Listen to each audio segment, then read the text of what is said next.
Gizechi baradu maati sinin jedhen ture isin tuna dhaga'u dhiise mal. Sittaf nujubbisiifte wallahi shallitti baalagittiin guddisa badde. Qaalaa malee Mubaarak Musammaati afaan koo. Reessee duula akka Itoophiyaatti yoo sitti banee ammati qoostee ijoollee biyya Arabaa. Uruta bara kana keessatti abbootiin amantii akkamitti akkanatti arrafamu.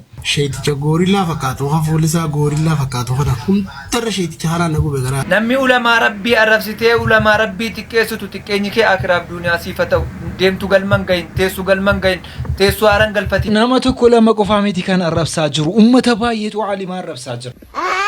Si warri seegaan keessan nu bira jiru faana gartee ummata Harargee irra bobba'uu dhiisa keessattuu sheekotii jaamtee warra qulqulluun keessan ala jiru yaa adda qabii uzumata keettanii dhalaatan kadhaatii. Wallahi billahi wan addunyaa kanatti sodaadhu keessa abbootii amantaa. Sheeticha tokkoon dhageemmas hamataan dhangaggaa'ee tokko. Kootii jimaa arrabsitu guutuu muuziqaa irratti hidha. Dhumarrattis immoo paastariin Iyyuu Cufaa akka inni hidhame dhageenye jira. God ስግጥ ብትት እዩ ጩፋ ታስሯል። በረ እዩ ጩፋን hidhame keessatti immoo namni wayii aneena hidhuu danda'anu jettee laphee si ol qabaa jirti. ማን እንደሆነ ነው እኔን ማሰር የሚችለው? ሃይ ምድረ ሚሊሻዎች ነው እኔን ማሰር የሚችለው? አይ ዮ ሼካ ጎባ አብደቴ ታቴ ዋ tokko kisaaraadha kun dhugaa rabbicha sheeka goba abdate akkana haasaa jiraannaan isi qofa miti immoo raacheen illee laphee isaa akka inni fide hin beekon. Mangisti maalidha waa'ee kee viidiyoo tokko jedhe uummanni dhufe raachuu du'uu barbaadde. Salaamu alaykum wa rahmatullahi wa barakatuh. Akkam jirtu nagaa keessanii fayyaadha barrakkan bishaan dhugaa jirtu.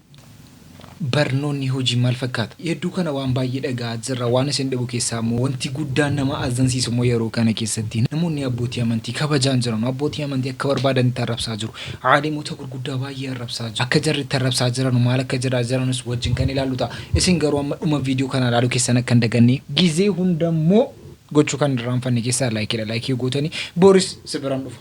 Iftaanis Sibiraan dhufa. Sibiraan dhufa. Achuma naanaafati waliif faragati ta'uu dandeenyu jennaan hundi keessanudha jechuu keessan akka hin daganne gara viidiyoo keenyaarra. Qaalaa malee Mubaarak Musammaati afaan koo. Reessee duula akka Itoophiyaatti yoo sitti banee ammati qoostee ijoollee biyya Arabaa nu sagalee taa'aa turre sagalee taa'aa jirru akka sagaleen jaraan dhaga'amneef ijoolleen biyya Arabaa hin soomu ajandaa barbaachisaa akkana jedhu akka jedhamu jettee sagalee sana bushtii udduu kee keessa quba jira fakkaata.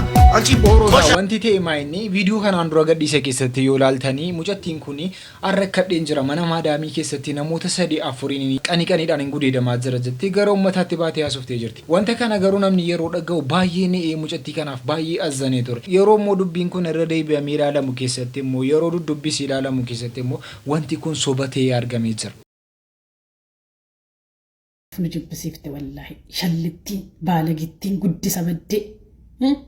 የሰው መጨረሻ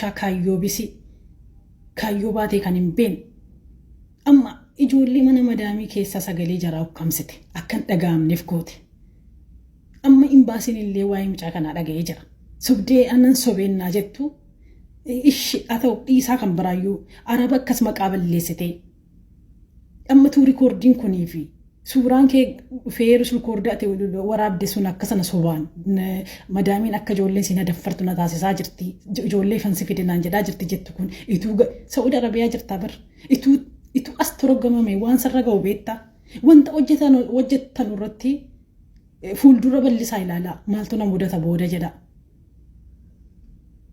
baalagtittiin guddisa badde warabbal kaaba kaayyoo bisi ijoollee mana madaamiitti meeqa saqaayaa jirti meeqa wallaahi kan meeqa dhiiga bu'aa jirti akkamitti amman baasiin illee furmaata nuuf barbaada akkasoo isinoo akkasii ishi isin baalagtittiin qoshaashaan jirtu kan kaayyoo hin qabne sababa carrashaan jirtu akkamitti immoo warroota miidhame bira nu dhaabbatan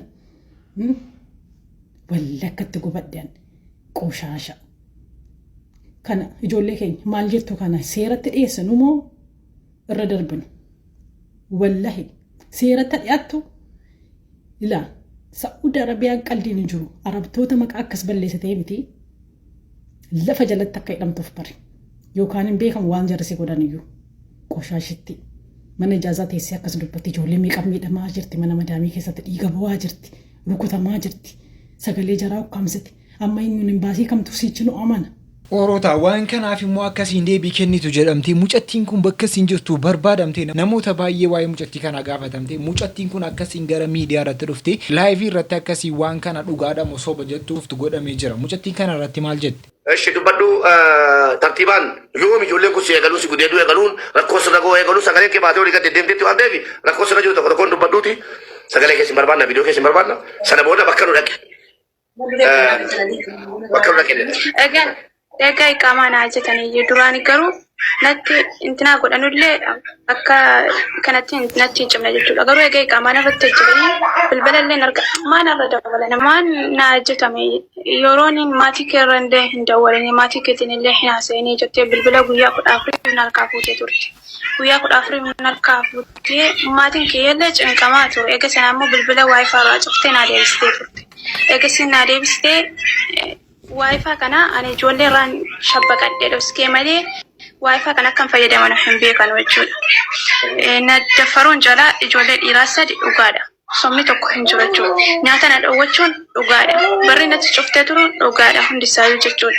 Nyaata waggaa naa fi isheen bakkee baate dhuskee nyaachuun dhugaadha. Wanti soba ta'e tokko wanta hin himadhe hin jiru. Waan ragaa qubsaa waliin jawaala kiyya keessallee nama teessisee dhaggeeffachiisee waa akka jirutti na rukutan. Dhiinni kiyyallee na bira jira kan jarri funyaan keessa na dhiitanii funuunsanii waraabbadhee jira dhiinni na bira jira. Yeroo dhufanii na qabanuufillee yoo viidiyoo guutuu waraabuu dadhabellee xiqqoo kadhumarra waraabeen irra jira. Ani wanti sobaa wanta hin himadhe tokko. Dhumarree yeroo jettu akkam naan galle. Dhumarree yeroo jirra rakkoo sirraan gaanu moo? Yeroo rakkoo ta'e kan na qabee kan inni natti kaaba'e. Yaran jawaala makaddaa jala kaa'ee ture waraabuudhaaf jawaalli kiyya irraa deebiinaa waraabuu hin dandeenye. Garuu sagalee isaa hanga tokko namtichi sana waraabee jira guutuu isaatti jechuudha. Oroota akka kana jettee siin immoo deebii sii kennitee jirti. Wanti kun sobaa miti dhuguma kun narra ga'aa ture. Wanti kun harii narra ga'aa ture. Yeroo sana keessatti immoo akkan guutuu isaa waraabuun dhabe bicuus immoo waraabeera viidiyoo bicuusii qaba jettee haasoftee jirti. Viidiyoo kana garuu gara uummataatti ammallee hin baasne maaliif akka ta'e garuu hin beekwan. Garuu immoo viidiyoon kan sii immoo ba'ee jira. Viidiyoo kan sii kana immoo bor kan wajjin ilaalluta. Warroonni kana musu biidhaan dhuftanii jechuudha. Sukkaara kiiloo tokko naa safareenna sukkaarri hin jiru ennaan maaltu jira reetta. Shaayiin maaliin danfifatama sukkaaraan alatti. Barbareedis ni ta'a shiroo keetii misirii maalis ni wanti biraa.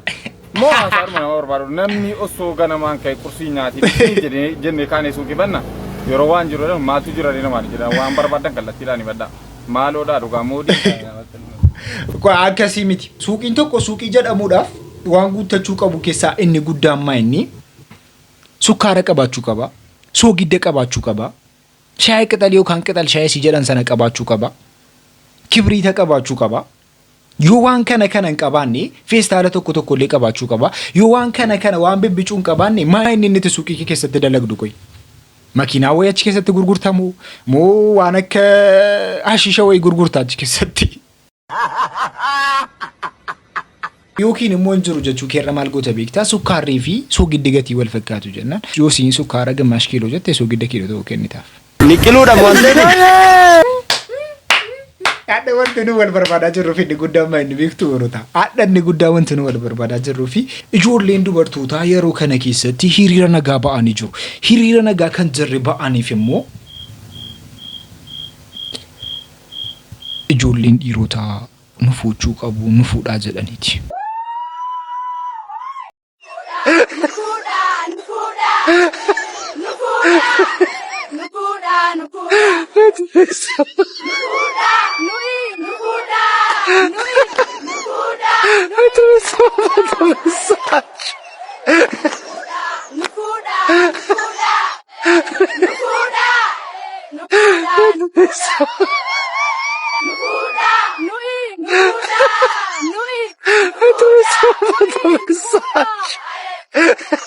Akkasii bakka nu fuudhaa jedhaa jiru. Yeroo kana keessatti ijoolleen dhiirotaa ammoo maal gochuu qabdu?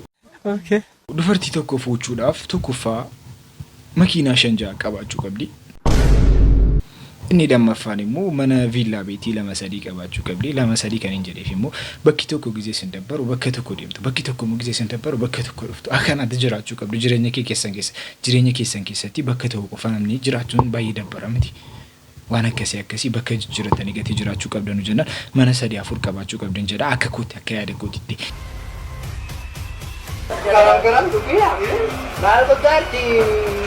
Inni kan biraan immoo inni al torbii keessaa yookiin immoo ji'a keessaa biyya alaa deemtee sinas naanna'uu qabdi.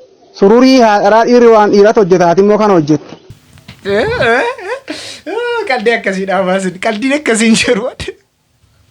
Qalbii akkasii dhiisaa waan akkasii akka yaadne lamu. Ergi wal fuudhanii kaan immoo abbaan manaan dabbaree gizee inni gadhiisu. Akkas. Kan biraa.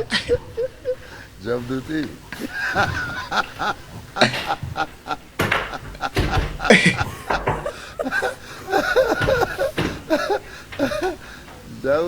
Jabdu filanii ol keessanii asii.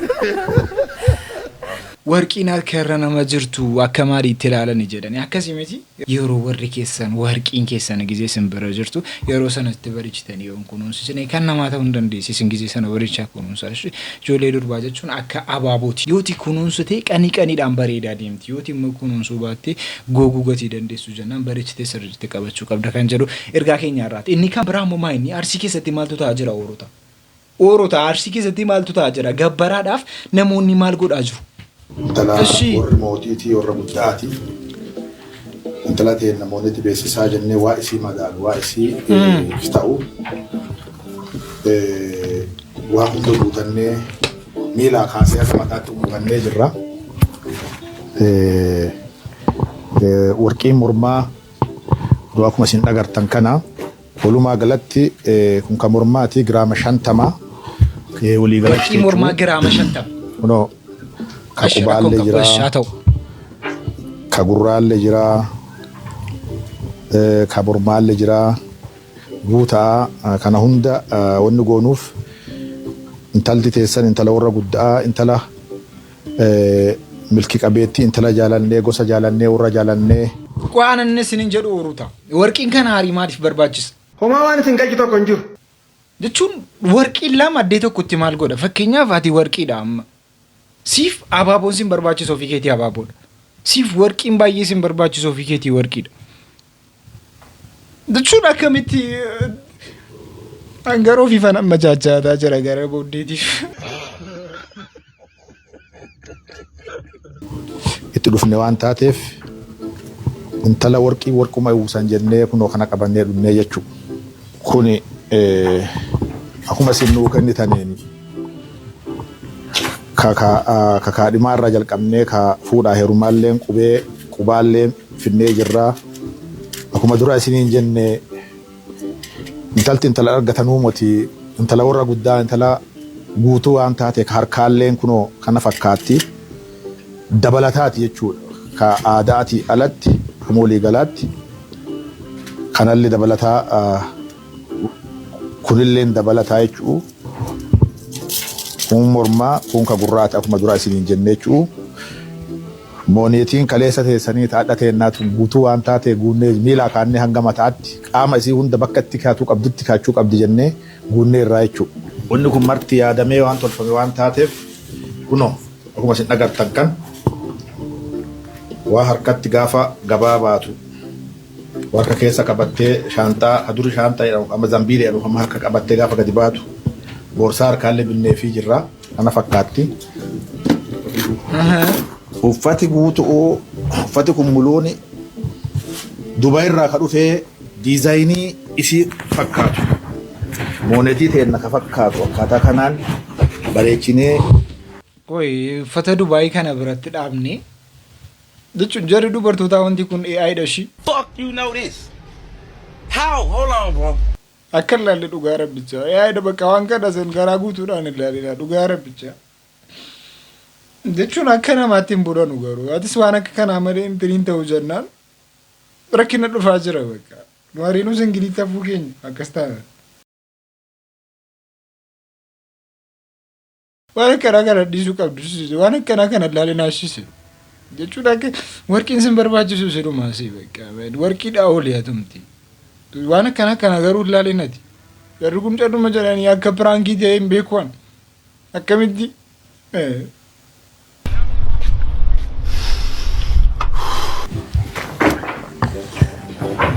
kun akkuma si dhagartan kanaan uffana kabaraallee jira ka aadaallee jira guutaa kun waa hunda guunnee uffana isii fakkaatu gubbaa haga jalaatti uwwifanneerra caammaan qofinuu gosa meeqa seetan tokkoon wani waas dhihaatu muti hedduu kun akkuma si dhagartan kana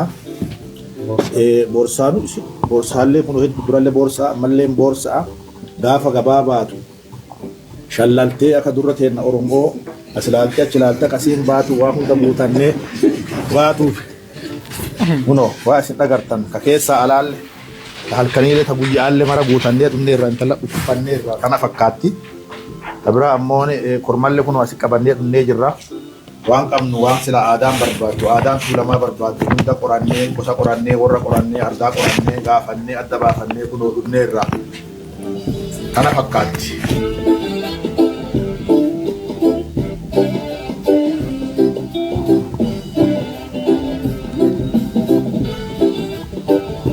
kana yaannaan oroota nu hariin keenya yuusiin gaditti gati haafuu dandeenyu jennaan dhugaa rabbicha dhiirri yeroo qabu keessatti waan baay'ee siif ta'uu danda'a. Banagaraachin ላይ jechuudha ጊዜ sin wajjin guddattan bareeda wajjin ጊዜ sin waan nu keessa darbitan jaalala jechuun jaalala sana malee inni ጊዜ wanta riinu dhufe dhiirri isaa akka hin taanetti nama ilaalu dhufa durbaafis illee wanta kana waan sirrii filannoo sirrii natti fakkaatu gara biraatiin immoo jechuudha ijoolleen kan biraa immoo dulloota jedhanii warra rabsaa jiru. warri heeruma wallahi nuti dulloota sana keessatti lakkaa'amnu warabbal kaabal lakkaa'amnu nuti dulloota warra otuun heerumin shamarran otuun heerumin dulloomtee daaranii bar si jamar qoy waggaan soddomni waggaan digdamii shanii dulloota si maasiitti ilmoo fixaniittu eenyuun isin fuudha habiibti ilmoo fixaniittu waggaa digdamatti ashi waggaa dubartiin haa ilaa ilmoodhuma gaarii dahuun dhiirri tokko dubartii yoo fuchuu barbaade ilmoo gaariin argadhe ijoollee waggaa 13 olii qofa fuchuudha. Haga waggaa 20 yoo ilmoo deesse ilmoo sammuu qabdu ilmoo babbareeddu deesse. Dubartii waggaa 25 waan akkasii heerumte ilmoon isii qaqalloo ofiyyuu dudda. Ilmoo yeroo kam guddifta saadee dudda qabattee deemti dubartiin dulloomteetti waggaa tuwattu ilmoo gizee kama faasaate jijjiirtu.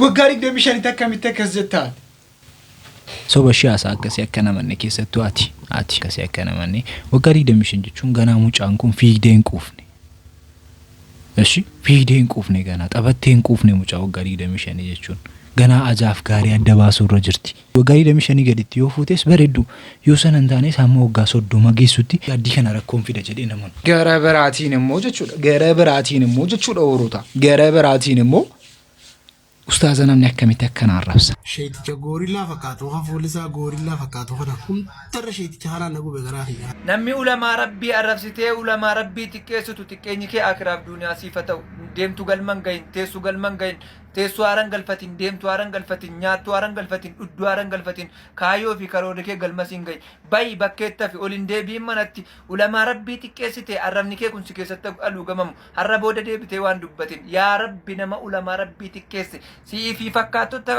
akka keetiin lechuun rabbiin akiraaf duuniyaa si akisaarsu ulamaa fedhe nama arrabsu gooftaa koo akkuma caatii kanaaf aarsaa kaffaltu nullee ulamaa rabbiitiif aarsaa kaffallagaa waan dhufa malee aboo rabbi si akisaarsu arraba kee kun aluugamamu arrabni kee luugamamnaan zabana dhiyootti rabbi nu agarsiisu hojjattu siin barakatin nyaattu siin barakatin dhuddu siin barakatin garaan kee keessatti siin barakatin mana kee keessatti siin barakatin ala kee keessatti siin barakatin rabbiin barakaa maanaaf zaayiraa sirraa fuudhu arrabni kee kun immoo hadha booda deebi'een dubbatin yaa rabbi gooftaa koo namoonni ulamaa keenya xiqqeessitu xiqqeenya kee rabbi yeroo dhiyootti nu agarsiisu gaduma jedhi booyaaki ulamaa keenyarraa gadi jedhi caatii kee fudhu qilee seen obboleessoo caatii keetii wajjin fudhuuti allayyaatti nurraa caccabi ulamoota keenya immoo nama nu jalaa xiqqeessu urutaa akka kanatti abaaramutti himannaa wanti sunaafuu qaba bakka yoo caatii qaamtillee ulamootti hin bu'in bakka ulamaan barnoota ofii barsiisaa jira miti barnoota rabbii barsiisaa jira miti qur'aana rabbii barsiisaa jira miti bakka ittiin bu'inaa qaamaa barbaadan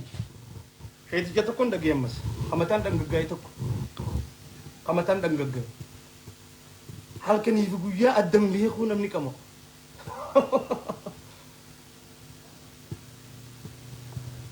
kamtu fayyaa qaba bakka kanatti amma qamoottiin jira harka isaa takka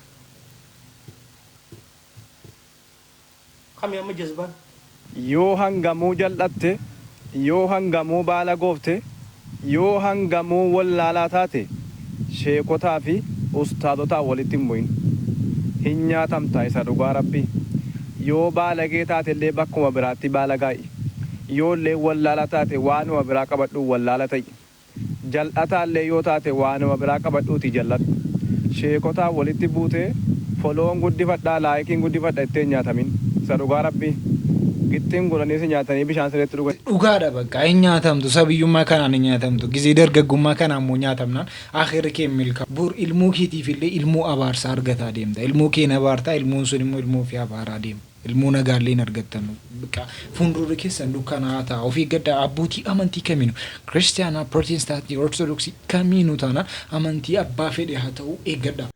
Akkasii warri seeggaan keessan nu bira jiru faana agartee uummata Harargee irra bobba'uu dhiisa. Keessattuu sheekotii jaamtee warra qunxurroon keessan ala jiru adda qabii bizuma takka jettanii dhalatan kadhatiinsaa viidiyoo sanarra sheeticha sana akkatti muxxee kadhatu bisinka.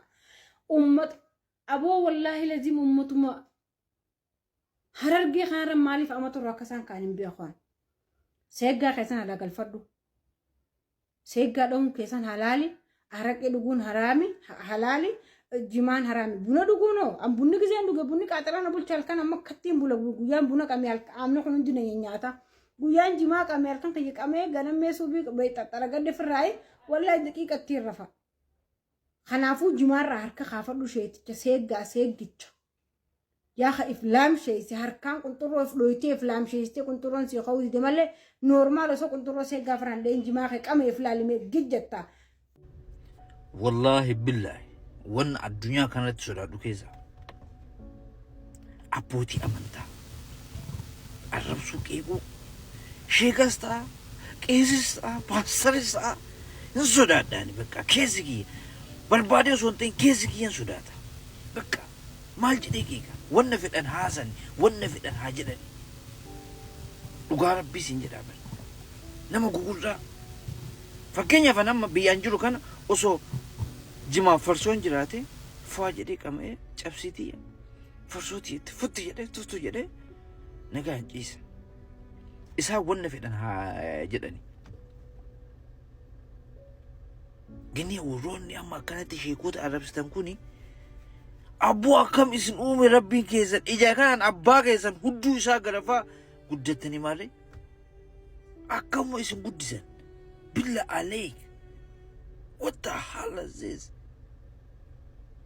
قافتني أنا نما قدها قباسي وقوا كاسي أربس استغفر الله يا ربنا كان ما زوجي يا نوري بطعمي تشيمي بقى بالجوفني تقليدا ملكين كبدو أبدا كبدو وانا زفتو مني وانا أمان كيتي بو أكوداني أجايا Bakka nama jechuun akkasi haraam waan jedhame sana hojjechuun dandeessu deebitanii garuu nama narrabsina deebitanii aalimoota narrabsina haraama ta'us dhiisuus hin danda'a wanti sun garuu ulamootatti hin bu'inaa bakka. Kootii jimaa arrabsitu guutuu muuziqaa irratti hidha. Namni takkaa hudduu isaatu istanyaa godhee dhiqatee tartiibaan hin qulqulleeffateen akkamitti sheekotii deemaa muuziqaa irratti hidha ajaa'iboo.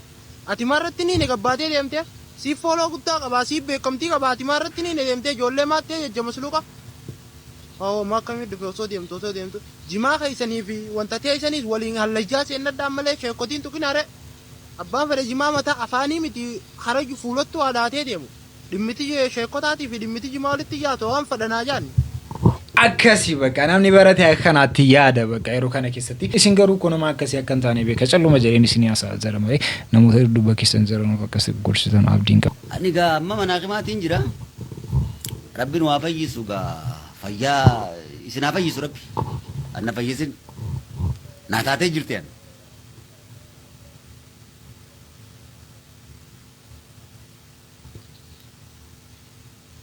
angkap sawang ko tim wanin mal tunangge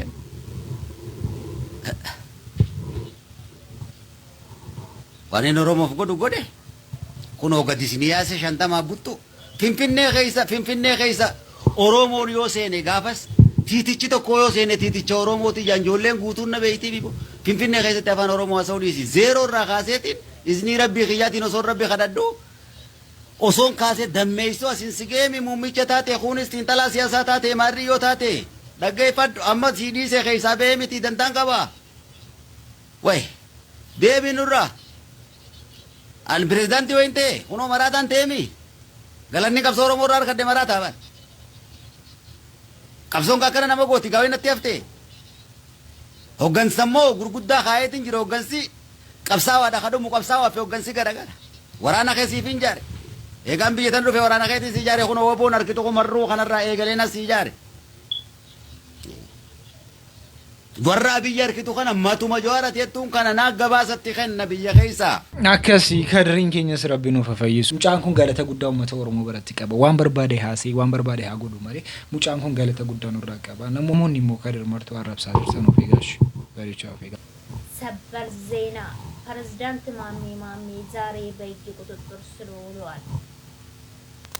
ምክንያቱም የታሰረበት ምክንያት ባናውቅም ከዲቦራ ጋር ጊዜ ላይ ስለሚገቡ ላይቭ ላይ የማየውን ቃላት ስለሚጠቀሙ ሙጫን ኬኛ ኦቦሌሴ ሙባረክ ከን ሂዳሜ ዳገኘ ዝራ ሙቤኒ ሙሚ መከናረት ማልጀድ አዎ ግን ደግሞ ይሄ ልጅ ምስኪን ትንሽ ህፃን ልጅ የሚያሳድግ ሆድ የሚበላ ያሳዝነኛል። እውነቴን ነው ያሳዝነኛል። እንዳንድ ሰው ወላሂ ወንድሜ ሆኖ ሳይሆን ያሳዝነኛል። ስለዛ ልጁንም አይታችሁ ጥፋት ካለው ማምራችሁ አይታችሁ በሰላም ወደ ልጁ ብትመልሱልኝ በጣም ደስ ይለኛል። እሱ ብቻ ሳይሆን አዱናይም እዛ በቃ አጠፉ የተባሉትን ቲክቶከሮች አስተያየት አድርጋችሁ በቃ የሀገር ልጆች ናቸው። ሀቡ ማሜ ታሰረ ሂጂ አዎ ፕሬዝዳንት ማሜ ታሰረ ወላሂ በይ ማርያም ጉርሻ ወረደው እግዚአብሔርን ጉርሻ ወረደው ምን አርጎ ፕሬዝዳንት ማሜን ሰከን ሂዳሜ ዳገኘራ ነሞኒ ኩኒሞ ሂዳ ከሰኒ ቱሩቱን ተይና ችከሰቲ ጎርፈማኒ ኒባው ጀነ ኤግና ገረብራቲን ሞ ሙጫንቶ ኮ ቪዲዮ ወይ ከለሰዮ አገርታኒ ሙጫንቶ ኮ ላይቭ ረቲ ዋን ኢንተርኔት ጎዱ ኮይ ቪዲዮቻ ይውሰነት ናጋርሲሳ ታባት እስቲ በእናት እስቲ በጊፍት እየባረካችኋቸው ጊፍት ስጧቸው እስቲ እነዚህ ወጣቶች ናቸው ታዳጊ ናቸው። በዚህ ቪዲዮ ቤተሰቦቼና ሙሉ የኢትዮጵያ ሕዝብ ቅር ስላሰኘው ቅርታ ልጠይቅ እወዳለሁ። ከዚህ በኋላ በእንደዚህ አይነት ቪዲዮ ፈጽሞ ማታገኙ ከዚህ ወዲህ በአግባቡና በትክክለኛው መንገድ ስራዬን እሰራለሁ። በድጋሚ ለሰራሁት ስህተት ቤተሰቦቼን አድናቂዎቼንና መላው የኢትዮጵያ ሕዝብን ይቅርታ እንድታደርጉልኝ እማጸናለሁ። እወዳችኋለሁ፣ አከብራችኋለሁ።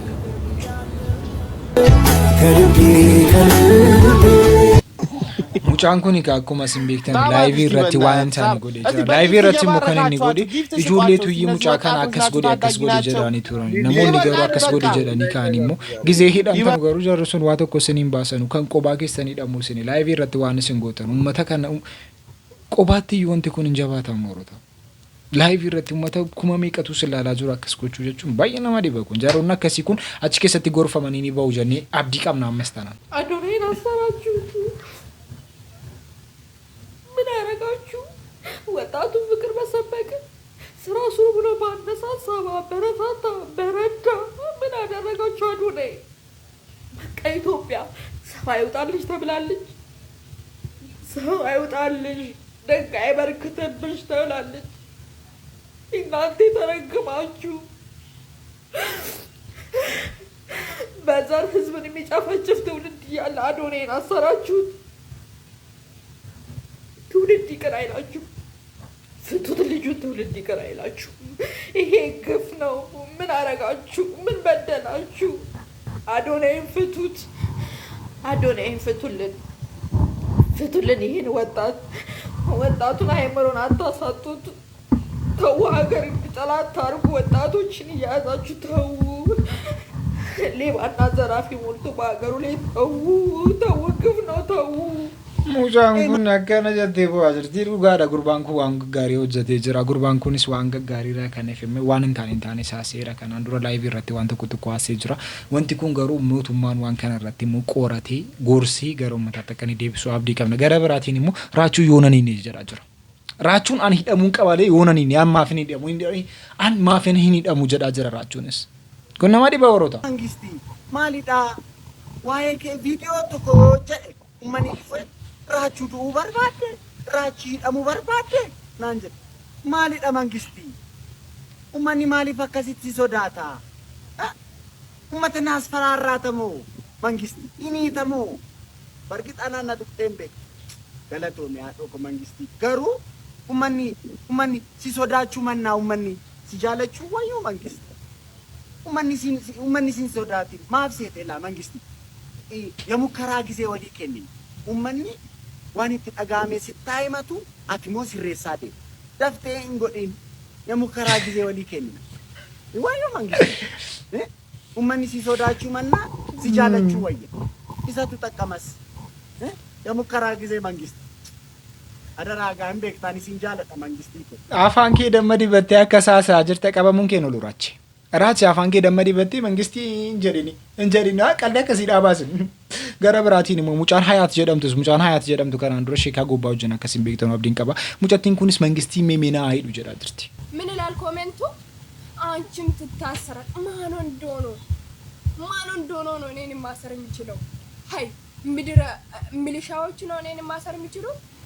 እስከ 4ኛ ክፍል የተማረ ሚሊሻ እኔን ማሰር መቼም አይችልም። መቼም ማለት ነው አስጠንቅቄ ነው የምነግርህ። ምድረ ቦርኮ ሁላ ኢትዮጵያ ምን አይነት ህግ ነው የመጣ? ሰውን የገደለ ቦርኮ ሁላ ፈታ ብሎ እየኖረ አንዴ ሰውን ደም አፍስሶ ምድረ ሌቦች አዶና ምን አጥፍቶ ነው?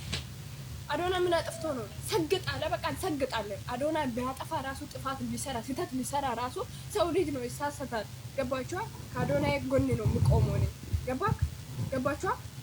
አዶናይ ምንም አላጠፋም። ፊቲል አዶናይ በቃ ሃይ ጆሲን አሰራችሁት በቅርቡ አለባበሱ አልተመቸንም ከባህላዊ የወጣ አለባበስ ነው ምናምን ጀተኒ አዶናይ ጆሲ ሂደሜ ቱረ እሺ ብለን ተቀብለን ዝም አለን። ባዶና ባይናችን መጣችሁ። ሃይ ጆሲ እኮ የለበሰ ልብስ በቃ ምን እንዴ ቁላ ዱፌ ወረ ቁላ እንጨት ቁላ ዱፌ ተሰፋ ማፍቷ ነው እንደፈለገች ወረ ቀበ ብሪ ደበ ማለቀ ደበ ብራቶ ራቆቱም ሄዱትን ማሰር አለባቸው። ከባህላዊ የወጣ ነው ራቆቱ መሄድ አይደለ እንዴ ጋይስ? ሃይ ወረ ብሪ ደበዋን ቢተቱዋን ፈቱ ደበ ህዩማ ፊት ራቆቱም ይሄዳል። እነሱንም ማሰር አለባቸው። ምን አይነት ህግ? እስከ 4ኛ ክፍል የተማረተ ምድረ ቦርኮ ጭራሽ አዶናን አስሮ ታሰረ ብላችሁ ምን አጠፋ ይሄ ልጅ? እንሰግጣለን ስግጥ ፍምስ ገባችሁ? ስግጥ በቃ እኔ በጣም አበድኩኝ። የምር በጣም ተናድጃለሁ። ጭራሽ እኔንም መታችሁ ታሰራሩኛላችሁ እንዴ? ማንም ወንድ ሆኖ እኔን ማሰር አይችልም።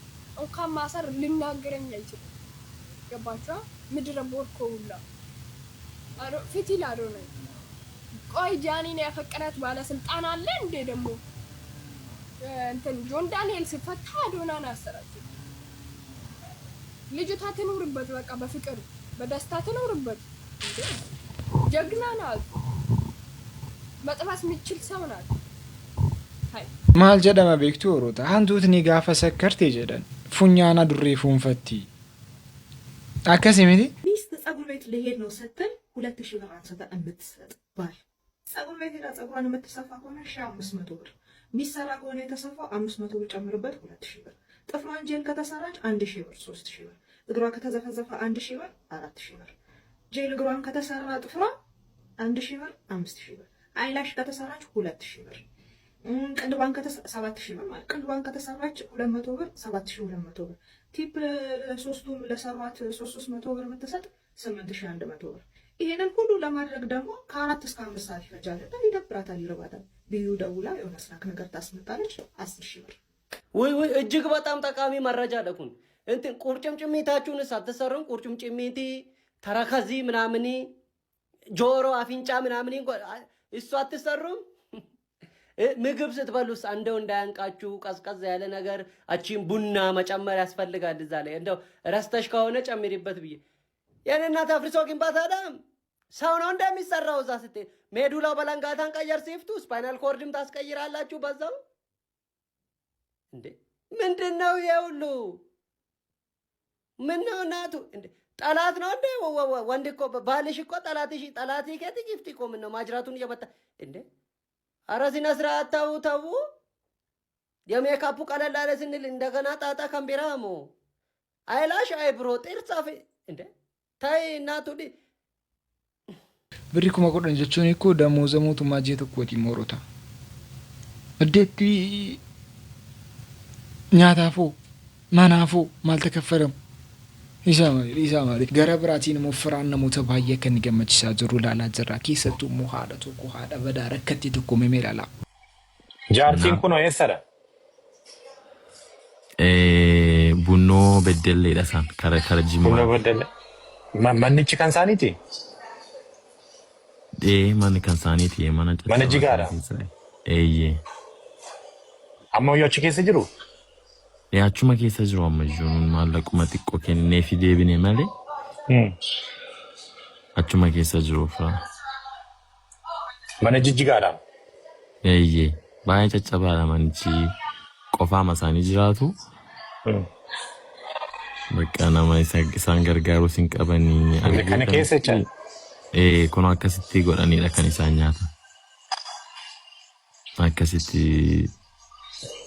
Meeqa fixama manitti ijaaruuf manitti okkeetiin bareechan ijaaruuf? Amma kuma 200 fa'aadha baallee maariifisaa yoo ijaarraa fi jenne 203 fa'aadha. Yoom deemtu? Deemnaa maal rakkoon qabaati deemaa jirte jennaan deemuu dadhabnaa. 300 sinii erga? 50 namichaaf kennitanii? Isa 200 immoo kan ijaartanii 50 immoo tiraanspoortii gootanii itti ijaaraa fi manicha nan sin erga. Inni ijaaraa fi rakkoon qabu firaa godha. Jaartiin kophaa jiraatu miti? Qofaama isaanii jiraatu. Achi booddee siree fi firaashii, ispoonjii, birdilibsii fa maal faatti bitaa? Tole dhugaan binnaa fi homaa rakkoon qabu firaa godhugaa. Waaqayyo si haa eebbisu dhugaa waan jedhu. Ollaan moo qabu? Ollaan naan jira xinnoo irraa fagoodha akkuma viidiyoo irratti argite. Ollaan jiru garuu xinnoo irraa fagoodha. Maaliin jiraatu? Qofaama isaanii bakka waanuma namni itti kenneen jiraatu malee humna sin qabanii. Akkuma argitee daakanidha kan isaan nyaatanii maalidha. Dhagaadhaan isuma dur namni itti fayyadamu jechuudha.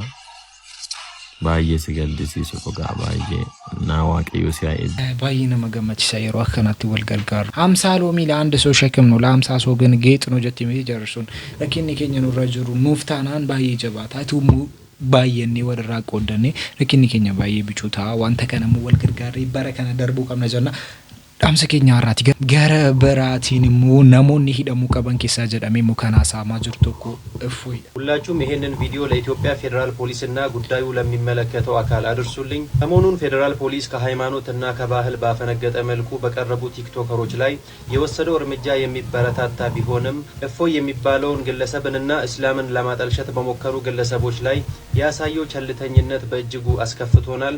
እንደሚታወቀው እፎይ የተሰኘው ግለሰብ ከአምላካችን አላህ በዲናችን ኢስላም በነቢያችንም ሙሐመድ ሰለላሁ ዐለይሂ ወሰለም በመመሪያችን ቁርአንና ሐዲስ የሃይማኖት መምህር ነኝ ከሚል አካል የማይጠበቁ የብልግና ስድቦችን በመጠቀም ሲሳደብና እምነታችንን ሲያጠለሽ እንደነበረ የሚታወቅ ነገር ነው። በጉዳዩ ላይ ከእምነቱ ተከታዮች በተነሳው ተቃውሞ የኢትዮጵያ ሃይማኖት ተቋማት ጉባኤ ኢትዮጵያ እስልምና ጉዳዮች ጠቅላይ ምክር ቤት እና ሌሎች ድርጊቱን በማውገዝ ለሕግ ቀርቦ ተጠያቂ እንዲደረግ መግለጫ አውጥቶ ነበር። ይህንና መሰል የሃይማኖት ግጭት ለማስነሳት ሌት ተቀን የሚሰሩ ግለሰቦችን እስካሁን ድረስ ዝም ያላችሁበት ምክንያት ግልጽ ሊሆንልን አልቻለም። ለማንኛውም ግልጽ የሆነ መልስ እንሻለን። ሁላችሁም ሼር በማድረግ ለሚመለከተው አካል አድርሱልን። ሰገንታን አራፍ ቀበኒ ከነማ ፈካታ ሰገንታ አብራት ሰሞልት ደብነት ኦሩታ ባይንስ እንጃለዳ አማይ ወና ጀረናው ጅንተርተን